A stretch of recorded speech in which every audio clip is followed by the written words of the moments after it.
Ya, assalamualaikum warahmatullahi wabarakatuh. Bosku, ketemu lagi dengan kita Raja Masteran Channel ya. Di video kali ini kita akan bahas tentang settingan murai batu factor rendah ya. Jadi ini video lanjutan yang kemarin. Kalau kemarin kan kita bahas tentang rawatan harian murai batu factor rendah. Kali ini kita bahas video lanjutannya tentang settingan lombanya untuk murai batu factor rendah. Itu ada beberapa hal yang perlu kita perhatikan atau perlu kita fokuskan ya bos ya.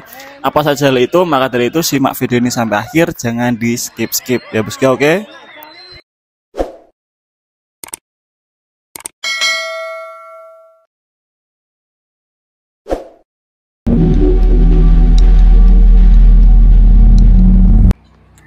Oh ya, sekedar informasi teman-teman, kemarin banyak yang WA saya, banyak yang inbox saya tentang penitipan trotolan atau burung mabung ya bos ya di Raja Masteran Bird School. Ini memang secara resmi belum kita buka, tetapi sudah ada beberapa burung yang dititip karena langsung diantar ke tempat kita tanpa konfirmasi ya wes kita rawat.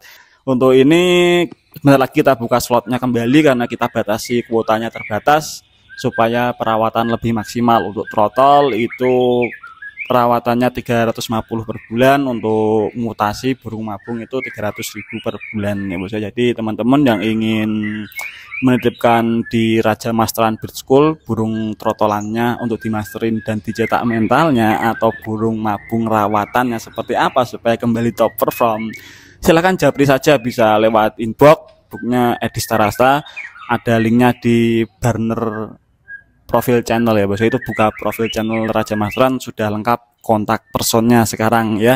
Oke, terima kasih. Kita lanjut pembahasan tentang murai batu factor rendah. Oke, ketika kita bahas tentang settingan murai batu factor rendah, itu yang terjadi kebanyakan teman-teman terlalu berambisi ya, terlalu nafsu. Akhirnya kita pakai settingan tinggi mas, karena murai batu saya faktornya rendah, tetapi setelah kita setting tinggi kok malah ngukluk saja, kok malah nggak ada ngotot-ngototnya, seperti emosinya itu kurang mas, gimana ya. Nah itu kan sering terjadi, bahkan saya dulu juga sering mengalami hal seperti itu ya bos ya. Karena apa? Karena logikanya kalau kita punya burung yang faktornya rendah, itu pasti yang dikejar extra fooding dinaikkan, padahal hal tersebut belum tentu berdampak baik atau malah menjadi burung kita ini makin susah emosinya. Kenapa bisa terjadi demikian ya bos ya? Ketika kita menambah porsi EF-nya, utamanya biasanya kan settingan lomba itu kita tambah mulai H-3, H-2 atau H-1, beda-beda ya tiap pemain dan tiap burung itu beda-beda.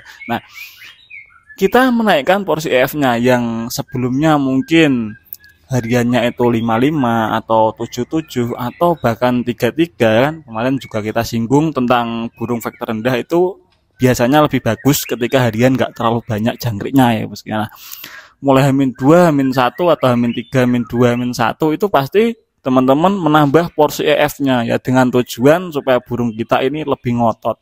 Tetapi yang terjadi bukannya burung kita lebih ngotot, malah cuman ngukluk-ngukluk saja ya bos ya. Jarang sekali bongkar materi atau susah sekali bongkar materi ketika kita gantang atau ketika kita bawa ke lapangan. Kenapa demikian? Karena biasanya burung-burung faktor rendah ini kan secara normalnya dia itu birahinya lebih gampang naik ketimbang emosinya. Nah, ketika kita naikkan porsi EF-nya, itu makin naik birahinya dan makin susah naik emosinya. Nah, makanya burung cuman ngukluk-ngukluk saja. Terus bagaimana kita mencari settingan lomba yang tepat supaya emosinya ada, birahinya nggak ketinggian ya bos ya? Itu perlu utak-atik atau perlu trial dan error, perlu coba-coba. Kita nggak bisa paten langsung, nggak bisa, karena kita harus cari karakter burung kita ini emosinya ketika dia pakai apa, maksudnya pakai apa, ini extra foodingnya beda-beda tiap burung.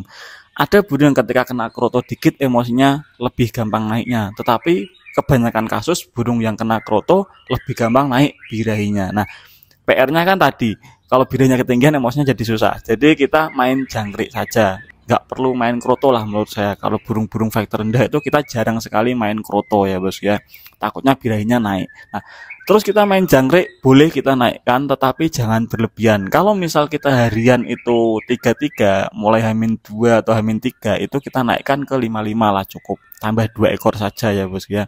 Kalau misal hariannya kita 55, mulai H-2 bisa kita naikkan ke 77 ya bos ya. Itu cukup saja lah. Kalau menurut saya burung faktor rendah kita naikkan 2 ekor jangkrik itu enggak masalah, enggak terlalu banyak juga. Nanti H-1 naik lagi 2 ekor lagi. Nah, terus kita perlu wajib otak-atik settingan mandinya ya bos ya. Kenapa demikian? Karena burung faktor rendah itu salah-salah.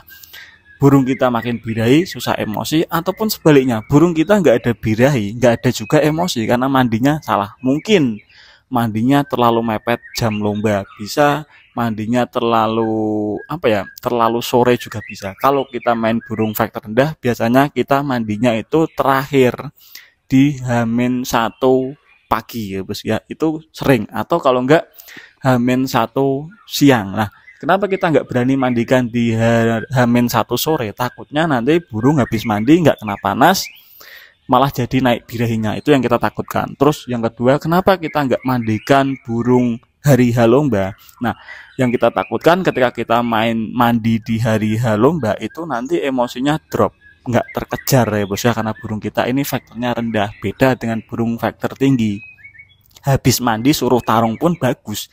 Kalau faktor rendah habis mandi suruh tarung boro-boro bagus, itu mau bunyi aja sudah syukur ya bos ya. Jadi kalau saya itu tipsnya, yang penting EF jangan terlalu dinaikkan terlalu banyak, terus mandinya itu jangan terlalu mepet jadwal lombanya. Kalau misal kita main hari Minggu ya mandi terakhir, kalau nggak hari Sabtu pagi itu Sabtu siang ya bos ya. Nah, terus kita settingan hari H lombanya itu kembali ke settingan harian biasa ya bos ya. Stud EF itu usahakan stud dari rumah ya bos ya.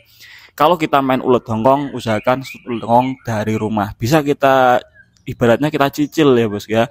Hari H pagi kan kita kasih jangkrik sesuai harian biasa. Kalau yang hariannya 33 kita 33, itu bisa kita coba tambah ulet hongkong 3, 4, atau 5 ekor tergantung kebutuhan si burung, dan kita amati dulu. Kita kasih 3 kok belum ada perubahan, kita tambahlah 4 atau 5 ya bos. Itu pagi. Nah, terus siang sebelum berangkat lomba itu bisa kita tambah jangkrik lagi. Nggak perlu banyak-banyak, cukup 2-3 ekor saja. Kalau misal settingan hariannya 5, itu pun hari H siang kita pakai 2 atau 3 saja ya bos ya jangkrik. Ditambah lagi ulet hongkong 3 atau 4 ekor atau 5 ekor tadi, itu tambah lagi ulet hongkongnya. Jadi ulet hongkong diberikan hari H pagi dan hari H siang ya bos ya. Nah, setelah itu burung siap, bersihkan sangkarnya, siap-siap kita berangkat lomba sampai di lapangan. Nah, ini yang paling penting ya bos ya, karena burung faktor rendah itu burung kita emosinya nggak secepat burung-burung faktor tinggi, tetapi birahinya lebih cepat dibanding burung faktor tinggi. Biasanya seperti itu. Tapi ada juga yang burung faktor rendah ini emosinya nggak cepat naiknya, birahinya pun nggak cepat naiknya ya bos ya. Nah, ketika sampai lapangan, usahakan untuk kasus-kasus burung faktor rendah ini kita jangan datang terlalu mepet.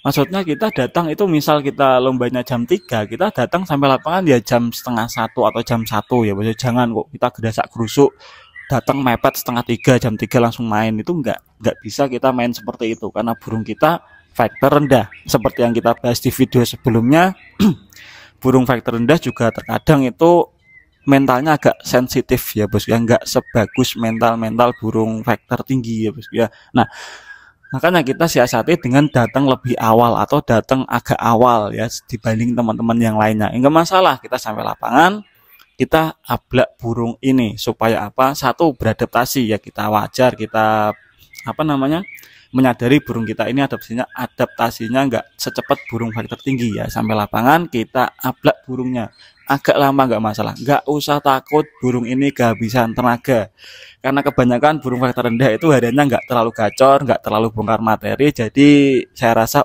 tenaga masih tersimpan penuh lah ya. Itu kita ablak agak lama, tujuannya supaya satu, burung adaptasi, yang kedua burung faktornya naik, karena di arena lomba itu kan banyak burung lain ya bos ya. Nah, ketika kita ngablak burung ini, kalau misal lihat burung lain ya udah nggak masalah ya bos, itu nggak masalah, itu bagus menurut saya. Tapi terkadang teman-teman langsung menghindar ya, yang lihat burung kita langsung dibawa pergi. Nah, kita upload di lapangan agak lama sampai burung terpantau emosinya agak naik, agak naik, agak naik. Nah, ketika burung sudah agak bagus emosinya, kita bisa tambah ulat hongkong lagi 1 atau 2 ekor. Itu pemberiannya bisa dilakukan kira-kira ya mungkin 30 menit sebelum gantang ya bos ya. Itu kita kasih ulat hongkong lagi 1-2 ekor tergantung kondisi emosinya tadi ya bos ya. Nah, habis itu kita naik ke gantangan, usahakan kita cantolin paling awal ya. Teman-teman saling tunggu nggak usah dipeduliin, yang lainnya saling tunggu nggak usah diikutin, kita channel paling awal karena kita menyadari burung kita ini faktornya rendah, nggak secepat burung faktor tinggi emosinya ya bos ya. Nah itu sudah kita gantang. Nanti di sesi pertama kita gantang itu kita amati burung kita birahinya sudah enak atau ketinggian. Kalau burung kita ketinggian, nanti main sesi kedua stutnya nggak perlu ditambah jangkrik. Tetapi kalau burung kita ini birahinya masih enak tetapi faktornya kurang, itu setelah turun sesi pertama kita bisa tambah jangkrik ya bos ya, sama ulet hongkong 1 atau 2 ekor. Nah pasti di sesi keduanya burung kerjanya akan lebih bagus karena rata-rata burung faktor rendah ini kondisi kerjanya lebih bagus ketika di sesi kedua dan sesi ketiganya. Sesi keempat kadang juga masih bagus. Beda dengan burung faktor tinggi yang lebih bagus di sesi pertama dan keduanya, sesi ketiga biasanya sudah ngempos. Kalau faktor rendah ini sebaliknya ya bos ya. Sesi pertama biasanya kurang maksimal, sesi kedua ketiganya itu lebih bagus. Biasanya seperti itu. Makanya teman-teman ketika bawa burung murai batu faktor rendah, kalau saya pribadi itu cari sesi buangan atau cari sesi pemanasan dulu ya. Tiketnya ya nggak usah terlalu besar, intinya itu untuk pemanasan saja lah. Nanti kita ngincer tiket yang kita ngincer top performnya itu di sesi kedua, sesi ketiganya kita cari tiket yang agak mendingan lah, maksudnya seperti itu. Jadi teman-teman kalau main murai batu faktor rendah itu sebenarnya nggak jelek juga. Kalau kita juga pintar mengondisikan, burung faktor rendah itu juga bagus karena dia lebih hemat tenaga, bisa main bersesi-sesi ya bos. Itu kan enak kalau kita main di tempat yang jauh, nggak rugi transportnya. Oke, jadi itulah yang paling diperhatikan, itu intinya jangan sampai burung faktor rendah ini terlalu birahi karena kita beranggapan burung faktor rendah harus dijor EF supaya naik emosinya. Salah-salah, malah yang naik birahinya duluan ya bos ya. Kalau birahinya ketinggian nanti emosinya juga lambat naiknya, jadi percuma juga kita jor EF banyak-banyak ya bos ya. Ini di situ, kalau ditanyakan tulis saja di kolom komentar. Terima kasih teman-teman yang sudah menyimak video ini sampai akhir. Jangan lupa like, komen, dan subscribe Seraja Masteran Channel. Seraja Masteran Channel undur diri. Wassalamualaikum warahmatullahi wabarakatuh bosku.